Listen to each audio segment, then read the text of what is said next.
यहाँ पर भगवद भट्टकलु स्वामी कृत राजवार्तिक ग्रंथ में द्वितीय अध्याय में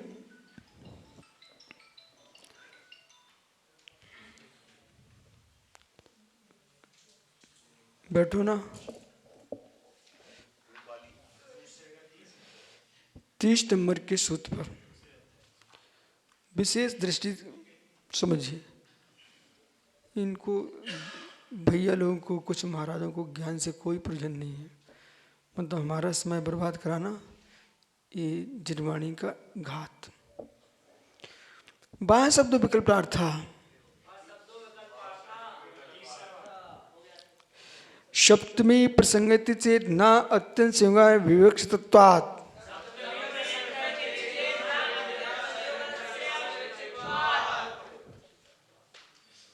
सप्तमी प्रसंगति चेत, तो यहाँ पर कह रहे हैं कि आपने सूत्र कहा है कि एकम द्वितीय नहर का, यह सप्तमी का प्रयोग करना चाहिए था। बोले नहीं, अत्यंत संयोग विवक्षात, अत्यंत संयोग की विवक्षा होने से स्याद एतत् आहार ग्रहण क्रिया में अधिकरणम, आहार की ग्रहण क्रिया में अधिकरण होना चाहिए। अधिकरण है ना, तो काल इति सप्तमी, काल अर्थ में सप्तमी का प्रयोग होता है। अभी तुम थोड़ा धीर रखो। मैं धीर क्यों रखूं? क्योंकि कारक जब प्रकरण आप पढ़ोगे तो सब कारकों में बहुत सारे नियम हैं। काल नियम, हेतु नियम, समझ ना, वस्तु नियम, आधार आधेय नियम, काल नियम, हेतु नियम, ये सब संयोग नियम, सारे नियमों की व्याख्या आपको मिलेगी कातंत्र रूप मालूम में। इसलिए यहां पर कह रहे हैं जैसे अस्मिन काले, अस्मिन काले, तो यहां काल में सप्तमी का प्रयोग हो गया, अस्मिन, इस काल में, ठीक है। इसलिए यहां पर तन्ना सप्तमी ग्रहण करना चाहिए, तो ऐसा नहीं किया। क्यों नहीं किया? अब सुनिए ध्यान से। जैसे संप्रदान है, चतुर्थी का प्रयोग होता है, संप्रदान चतुर्थी, परंतु हिंसार्थ षष्ठी, नमः षष्ठी लंब षष्ठ हो गई चतुर्थी, चतुर्थी, ठीक है ना। लेकिन नमो यंताणम, नमो सिद्धाणम, तो यह द्वितीया का प्रयोग है। शरणम पवज्जामि, समझिए कि द्वितीया का प्रयोग है। तो ये कोई नियम नहीं है, हमारे यहाँ द्वितीया का भी प्रयोग हो जाता है नमस्कारार्थ में। जैसे ओम नमः सिद्धम, ओम नमः सिद्धेभ्या, दोनों प्रयोग हैं, दोनों प्रयोग हैं। ओम नमः सिद्धम, ओम नमः सिद्धेभ्या, ओम नमः सिद्धेभ्या का प्रयोग ज़्यादा चलता है। और आपकी ये तारण स्वामी, उन्होंने ओम नमः सिद्धम, ओम नमः सिद्धम का ज़्यादा प्रयोग किया। क्या? चतुर्थी। किम कारणम? अत्यंत संयोग विवक्षित्वात्, जहाँ अत्यंत संयोग की विवक्षा होती है, अत्यंत संयोगी तद अपाद द्वितीय विद्यते, अब बाद में द्वितीया का प्रयोग करते हैं। देखो व्याकरण के नियम चल रहे हैं। इन्होंने कहा कि यहाँ पर सप्तमी को द्वितीय विभक्ति का प्रयोग किया, क्योंकि अत्यंत संयोग विभक्त होने से सप्तमी का प्रयोग ना करके द्वितीय का, अत्यंत संयोग है। त्रियाणाम शरीराम षण्णाम प्रवृत्तिनाम योग पदग्रहणम आहारा,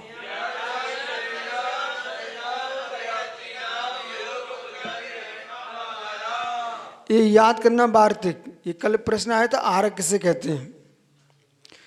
त्रियाणाम शरीराम षण्णाम पर्याप्तिनाम, 3 शरीर 6 पर्याप्तियां, इनके योग्य जो पुद्गल परमाणु को ग्रहण करना, उसका नाम आहार है, न कि खाना नहीं है यार। अब रुकोगे कि बोलते ही रहोगे? अब 3 शरीर, ए बालक 3 शरीर बोलिए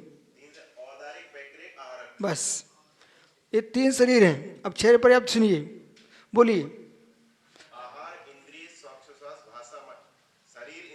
आहार नहीं बोलो, शरीर इंद्रिय शरीर, इंद्रिय, आयु नहीं है, कौन बोल पड़ता बीच में, इंद्रिय, भाषा,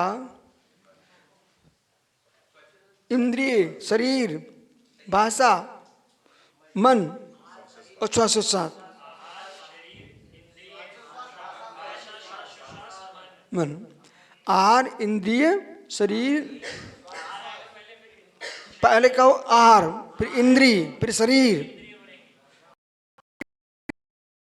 फिर इंद्रिय, भाषा, मन और श्वासोच्छ्वास। क्रम से देखो, आहार, शरीर, इंद्रिय, श्वासोच्छ्वास, भाषा, मन,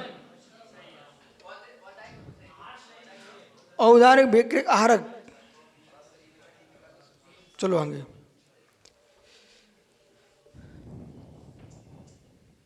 हमारा पैड और पेंसिल बिल्कुल तैयार रहती थी। हाँ, आचार्य ने कुछ भी पढ़ाया नोट करो। तुम सब ज्ञानी लोग हो, नोट करने क्यों आपको सब। आइए, तो तेजस कार्बन शरीर ही, सुनिए ध्यान से, तेजस कार्बन शरीर ही। अब आज आपने पढ़ा है ओदंता अनुपदा सूर्य प्रकृत्या, ठीक है ना। इसके आगे श्लोक आने वाला है, कल पढ़ेंगे आप। ईश्वर क्रिया योगी मर्यादा अंग विज्ञो बाकी। अब यहाँ उसका प्रयोग हो गया, कार्माण शरीर ही असंसारांता। जो कार्माण शरीर है तेजस, तेजस और कार्माण शरीर कब तक रहे, असंसारात। जब तक संसार रहेगा जीव को, तब तक तेजस कार्माण का अभाव होने वाला नको नहीं है।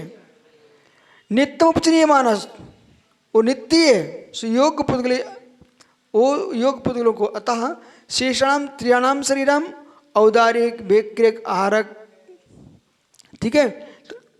औदारिक, वैकृतिक, आहारक। आहार अभिधा अलाषणम, ये आहार की अभिलाषा के कारण बनते हैं, ठीक है। संज्ञानाम पर्याप्ति नाम, और 6 पर्याप्तियां। योग पुद्गल गणम आहार मित्युच्यते। तो औदारिक, वैकृतिक, आहारक, ठीक है। औदारिक, वैकृतिक, आहारक। अब सुनो, ये आहार, वो आहारक शरीर अलग है, पहले ध्यान दो। पहले जो ये आहार की परिभाषा है वो आहार अलग है, और ये आहार कबल आहार अलग है, और आहारक शरीर अलग है। 3 जगह आहार शब्द का प्रयोग है। खाने अर्थ में, खाने अर्थ में, अरे यार तुम सुनो, हमने क्या बोला, सुनो समझो। खाने वाला आहार वो यहाँ विवक्षित नहीं है।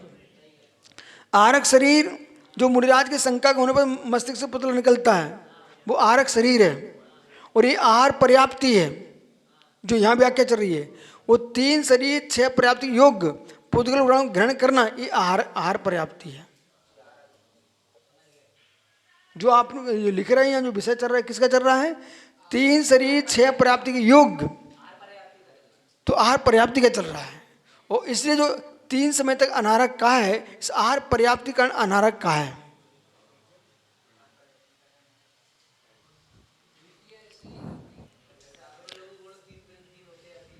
क्या 3 जगह है ऐसे। आहार शब्द को आप विवक्षा अर्थ करना, ये आहारक शरीर नहीं है, ये आहार पर्याप्ति है, ठीक है। अब पुनः चलिए आहार वर्गणा।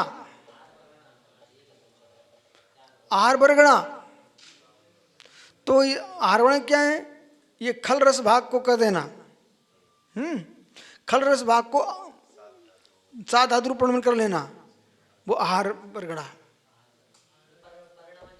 प्रणमन चल रहा है। खल रस ये है, जब गर्भ ठहरता है तो उसमें सबसे पहले दिन कलकल होता है, मतलब मात्र रजबीर 24 घंटे ऐसे ही पड़ा रहता है, कुछ नहीं बनता। इसके बाद फिर वो तरल हो जाता है, काला कलूटा हो जाता है। फिर सप्ते में काला होने के बाद फिर थक्का बनता है। फिर ऐसे 7 सप्ताह निकल जाएंगे, उसमें अंकुर फूटेंगे, और ऐसे अंकुर फूटते फूटते फिर हाथ पैर निकलेंगे। सबसे पहले 5 अंकुर फूटेंगे, हाथ पैर सिर, ये 5 अंकुर फूटेंगे। ठीक है, ऐसे सप्ताह सप्ताह में उसकी वृद्धि होगी। 2 हाथ 2, क्या बताएं यार, पढ़े लिखे बच्चा है। क्यों, क्या पढ़े आप?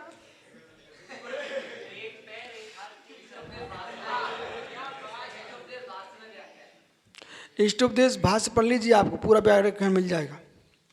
आइए, तो ऐसे करके मतलब कुल मिला के 5 महीने में बच्चा पेट में घूमने लगता है। ठीक है, और 5 महीने में बच्चा घूमने लगता है, 7 महीने का बच्चा जन्म ले सकता है। श्वास तो जारी है। आइए, श्वास नहीं चलेगी ना, उसको लेने के स्थान तरीके अलग अलग हैं। नहीं तो वो नष्ट हो जाएगा। और जीव आ जाएगा, जीव, वो जो तल तल रहता है ना जीव, वो लोग कहते हैं ना जिस दिन जन्म उसी दिन जीव है, पागल नहीं हो जाना। जो जीव आ जाता है तभी तो बढ़ेगा, और ये जीव निकल गया तो बाहर निकल जाएगा रक्त। ठीक है, रक्त गर्भपात हो जाएगा, सहज गर्भपात। चलो, हाँ,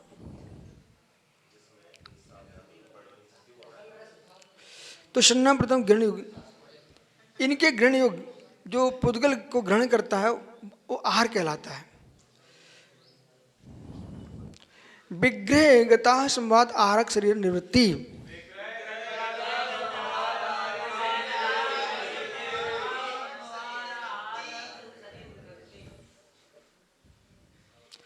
अब विग्रह जो गति है उसमें असंभव आहार, इसलिए वहां पर आहार शरीर की निवृत्ति है।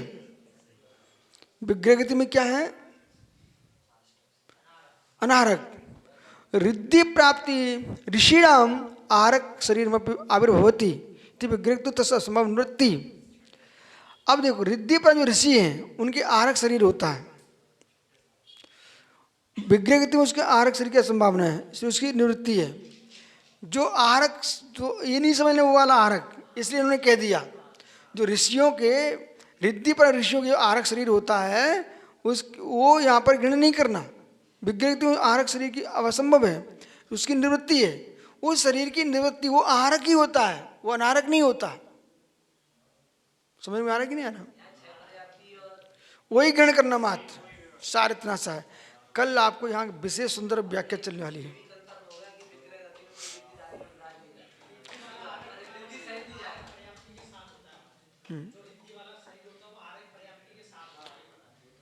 जो जो आहारक शरीर है वो आहार पर्याप्ति संपन्न है। ठीक है, विग्रह गति में कोई आहारक शरीर नहीं होता, वो ये आहारक वृद्धि भी नहीं होती है।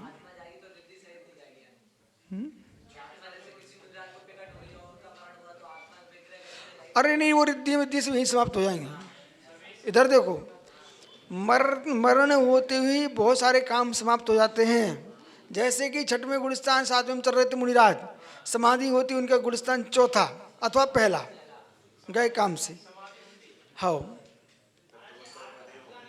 सुनो, छठवें गुलिस्तान में नहीं जाएंगे उस विग्रह गति में, और मालूम पंचम में भी नहीं जाएंगे।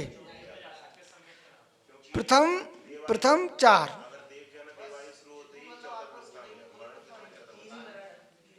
क्योंकि सुनो पहले,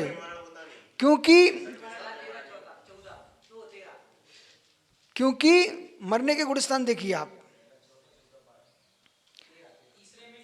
14, 13 में मरने नहीं है। कहे भाई साहब 13 मरने कैसे करा दोगे? 13वें में